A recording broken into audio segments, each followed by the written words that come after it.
की शुरुआत करते हैं इस वक्त की बड़ी खबर से और खबर लद्दाख से है, जहां लद्दाख में हुई हिंसा ने सभी का ध्यान अपनी ओर खींचा है। सवाल यह है कि पर्यावरण कार्यकर्ता सोनम वांगचुक जो लद्दाख को पूर्ण राज्य का दर्जा देने की मांग कर रहे हैं और यह भी कह रहे हैं कि लद्दाख को संविधान की 6ठी अनुसूची में शामिल किया जाए, लेकिन हमेशा से अहिंसा के जरिए आंदोलन करने वाले सोनम वांगचुक के अनशन के दौरान लद्दाख में उन 2 घंटों में ऐसा क्या हुआ कि 4 लोगों की जान चली गई, 90 लोग जख्मी हुए और सड़कों पर आगजनी की तस्वीरें सामने आई।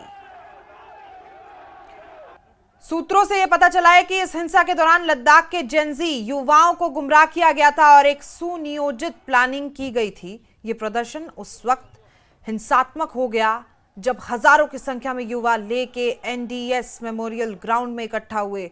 कुछ देर बाद धुएं का गुब्बार उठने लगा। बीजेपी दफ्तर और हिल काउंसिल के दफ्तर में आगजनी और तोड़फोड़ की तस्वीरें आने लगी। इसके बाद कैसे हालात बने, आप खुद इन तस्वीरों में देखकर समझ सकते हैं। और ये भी हुआ है उन 2 घंटों में जिसके बाद 10 सितंबर से अनशन पर बैठे पर्यावरण कार्यकर्ता सोनम वांगचुक को अपने अनशन खत्म करना पड़ा और युवाओं से माइक पर अपील करते नजर आए कि इस हिंसा को रोक दो। ये 8 तस्वीरें आपकी टीवी स्क्रीन पर है। लद्दाख में किस तरीके से हिंसा हुई, कार जलाई गई, शीशे तोड़े गए, हिल काउंसिल में आग लगी, पुलिस से झड़प की तस्वीरें भी हैं। कई पुलिसकर्मी भी घायल हुए हैं। पुलिस का पहरा भी आपको दिखाई दे रहा है। इलाके में भारी सुरक्षा बल तैनात है और बीएनएस धारा 163 लागू कर दी गई है। हम सब जानते हैं लद्दाख में कैसे हालात हैं, किस तरीके से तमाम राजनीतिक प्रतिक्रियाएं सामने आ रही हैं।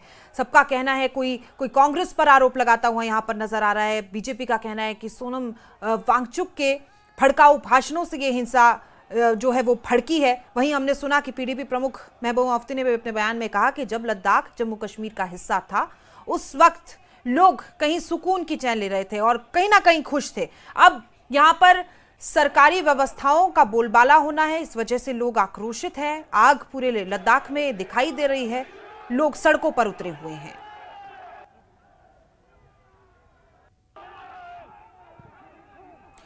लेह हिंसा से जुड़ी एक और बड़ी खबर आपको बता रहे हैं। पुलिस हिरासत में 4 नेपाली नागरिकों को लिया गया है।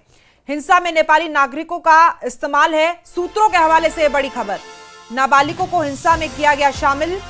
20 से ज्यादा नेपाली नागरिक लद्दाख में जो हिंसा के वक्त मौजूद थे वो पुलिस की रडार पर है। तो ये बड़ी चीज निकलकर सामने आई है। हम उन हालातों से वाकिफ है, किस तरीके से नेपाल में वो तस्वीरें सामने आई थी। उसके बाद से लद्दाख में भी वही हिंसा दिखाई दे रही है। लोग सड़कों पर उतरे हुए थे। कल माहौल बेहद खराब था और ऐसे में 4 नेपाली नागरिक, हालांकि आपको बता दें कि एलजी कविंद्र गुप्ता का भी बयान सामने आया था कि हो सकता है कि इसमें नेपालियों का हाथ हो, और ऐसे में ये खबर निकलकर सामने आना कि 4 नेपाली नागरिक हैं, क्योंकि वहां भी हिंसा पूर्ण रूप से जेनजी के रूप में देखी गई थी। वही लेह हिंसा में